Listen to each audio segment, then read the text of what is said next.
जय हिंद दोस्तों, आप सभी का स्वागत है हमारे YouTube चैनल आशा क्लासेस डीएम पर। तो जैसा कि आप सभी को मालूम है कि हम मध्यकालीन भारतीय इतिहास का प्रैक्टिस सेशन कर रहे हैं। आज जो दूसरा प्रैक्टिस आपको मिल रहा है 10 क्वेश्चन का, और इसका पूरा विस्तार हम आपको देने वाले हैं। तो नोट्स अपना उठा लीजिए, कलम ले लीजिए और आप लोग उसको बनाते चलिए, ठीक है ना दोस्तों। तो चलिए दोस्तों, आप सभी का वीडियो आज शुरू करते हैं, लेकिन उससे पहले आप लोग ख्याल रखिएगा कि आप लोग चैनल को शेयर कर दीजिए, सब्सक्राइब कर दीजिए और लाइक्स और कमेंट्स अवश्य दीजिए। चलिए शुरू करते हैं आज की क्लास को। आज का पहला क्वेश्चन है, यामनी वंश का संस्थापक कौन है। यामनी वंश तुर्कों का एक वंश था। इसके पहले अरब लोग भारत में आए थे, लेकिन तुर्कों का एक वंश था जिसका नाम था यामनी वंश, जो गजनी साम्राज्य के भी नाम से भी जाना जाता था। गजनी आज हमारे यहाँ देखा जाए तो अफगानिस्तान का जो एरिया है आपका, वहां पे एक प्रांत है जो गजनी है। अफगानिस्तान एरिया का एक प्रांत है और वहीं पे ही गजनी साम्राज्य यामनी वंश के नाम से अपनी स्थापना किया था। यामनी वंश का जो संस्थापक था उसका नाम था अलप्तगीन। एक तुर्क था जिसका क्या नाम था, अलप्तगीन। अरबों का आक्रमण हो चुका है, अब तुर्क लोग भारत में आने वाले हैं। क्लियर है बच्चों। चलिएगा, इसकी राजधानी क्या थी, गजनी, जो वर्तमान में अफगानिस्तान में, ख्याल रखिएगा। अब अलप्तगीन का ही पुत्र है जिसका नाम है सुबुक्तगीन। क्या नाम है, सुबुक्तगीन। अलप्तगीन का ही पुत्र है सुबुक्तगीन, जिसने कहा जाता है भारत में तुर्कों का सबसे पहले आक्रमण किसने किया था, तो उसका नाम था अलप्तगीन का पुत्र सुबुक्तगीन। अलप्तगीन का ही पुत्र कौन है, सुबुक्तगीन, जिसने भारत पर तुर्कों के रूप में सबसे पहला आक्रमण किया। आपने वहां पढ़ा था कि अरबों के रूप में उबैदुल्लाह ने पहला आक्रमण किया था, लेकिन वो सफल नहीं हुआ था। फिर 712 ईस्वी में अरबों ने मोहम्मद बिन कासिम ने अटैक किया था सिंध पर, जो सफल हुआ था, और सिंध का राजा उस टाइम कौन था, दाहिर था। लेकिन यहाँ तुर्कों का पहला आक्रमण भारत में पूछा किसने किया था, सुबुक्तगीन ने। और कहां पे किया था, पंजाब प्रांत में।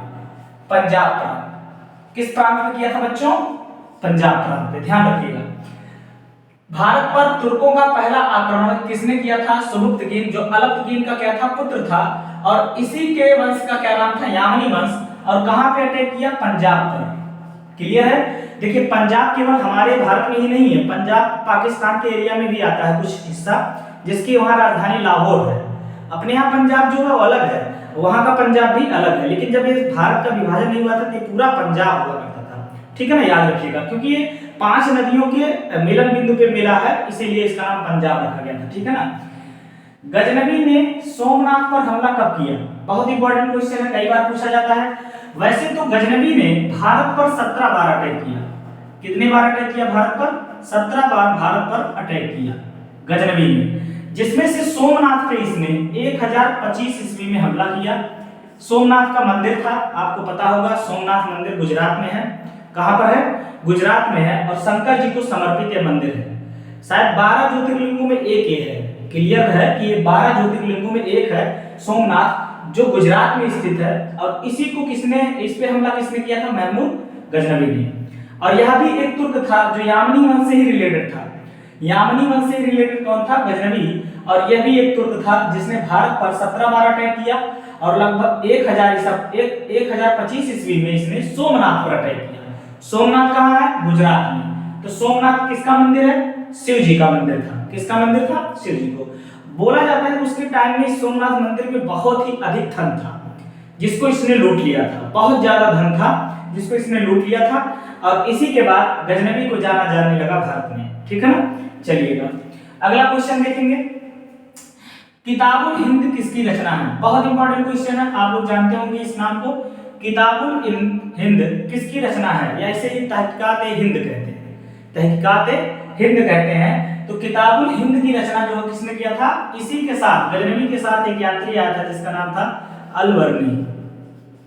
अल-बर्नी या अल-बर्नी, ठीक है ना, बर्नी इसका नाम है। ये किसके साथ आया था, गजनवी के साथ आया था 11वीं शताब्दी में, ईसा पूर्व में, लगभग 11वीं शताब्दी में, सॉरी।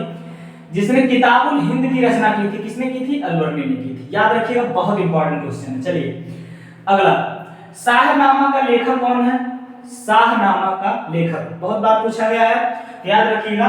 शाहनामा के लेखक हैं फिरदौसी। कौन है, फिरदौसी। इसमें भी गजनवी के बारे में जानकारी हमें प्राप्त होती है शाहनामा में। शाहनामा में भी हमें किसकी जानकारी मिलती है, गजनवी के बारे में। और इसकी रचना किसने किया था, फिरदौसी ने। याद रख लीजिएगा दोस्तों, इसकी रचना किया था फिरदौसी ने। चलिए आगे बढ़ते हैं क्वेश्चन में। अगला क्वेश्चन है, गजनवी के दरबारी जो कवि थे उबती, एक दरबारी इतिहासकार था, एक हिसाब से कवि भी था और इतिहासकार भी था, जिसका नाम था उतबी। यह गजनवी के दरबार में रहता था और इसने जो रचना रची है उस रचना का नाम है किताबुल यामनी। इसकी रचना का क्या नाम भैया? किताबुल यामनी। याद रखिएगा, बहुत अच्छा क्वेश्चन है। किताबुल यामनी किसकी रचना, अगर आपसे कोई पूछे तो यह उबती की रचना है। और उबती जो है उतबी की रचना है। और उतबी किसका दरबारी कवि, किसका दरबारी इतिहासकार था? गजनवी का। क्लियर बच्चों? चलिएगा अगला देखेंगे, खजूर की खेती या ऊंट का पालन भी, दोनों। यहां देखिए मैं आपको क्वेश्चन थोड़ा बढ़ा दे रहा हूं, चाहे खजूर की खेती पूछे चाहे ऊंट का पालन करना, ऊंट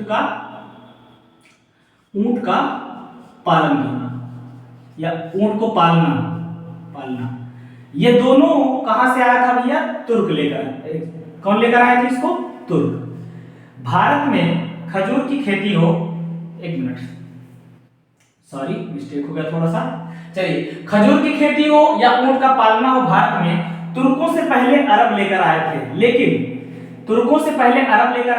भारत में सबसे ज्यादा विस्तार इसका किसने कर दिया था? तुर्कों ने। ये क्वेश्चन है, थोड़ा सा इसको ध्यान दीजिएगा। खजूर की खेती हो चाहे ऊंट को पालना हो, अरब के लोग लेकर आए थे। जब अरबों का आक्रमण हुआ था भारत में, तब ये लोग लेकर आए थे और यहाँ पे तुर्कों ने इसका विस्तार कर दिया था। ठीक है ना? चलिएगा, मोहम्मद साहब को ज्ञान की प्राप्ति कब हुई? बहुत अच्छा क्वेश्चन है। 610 ईस्वी में मोहम्मद साहब को हीरा नामक गुफा में क्या हुआ भैया? ज्ञान की प्राप्ति। हीरा नामक एक गुफा था मक्का में, वहीं पर इनको क्या प्राप्ति हुआ भैया? मोहम्मद साहब को ज्ञान की प्राप्ति। ज्ञान की प्राप्ति होने का मतलब यह है संसार के नियम कानूनों के जो दर्शन है इनको हो चुके थे, किस हिसाब से संसार चलना चाहिए, किस हिसाब से हम वास्तविक जीवन जी सकते हैं, इसका ज्ञान हो गया था इन्हें 610 ईस्वी में। और कहां पे? हीरा नामक गुफा में। मोहम्मद साहब के बारे में इसके पहले वीडियो में भी बात कर चुके हैं। उनका जन्म 570 ईस्वी में मक्का में हुआ था। पिता का नाम अब्दुल्ला, ठीक है ना, माता का नाम आमीना। ये सब आपको हमने वहां बता दिया था, एक बार आप लोग ध्यान से इसको लिख लीजिएगा, ठीक है ना। मोहम्मद साहब की मृत्यु की बात करें तो 632 हमसे क्वेश्चन कोई पूछा था, ऑनलाइन पे ही कोई पूछा था या ऑफलाइन में ही, कि 632 ईस्वी में ही इनकी मृत्यु हुई थी। किसकी? मोहम्मद साहब की। ये भी बात आप नोट कर लीजिएगा। मदीना में। कहां पे हुआ था? मदीना में, ठीक है। और यहीं पर इनको दफनाया गया और इसी स्थान का नाम रखा गया था काबा। इसी स्थान का क्या नाम रखा गया था? काबा, जहां पे मोहम्मद साहब दफन है। क्लियर है? चलिएगा, बेहाकी इतिहासकार ये भी है और इसने भी गजनवी के टाइम में अपनी किताब लिखी थी, ठीक है ना। एक मिनट दोस्तों,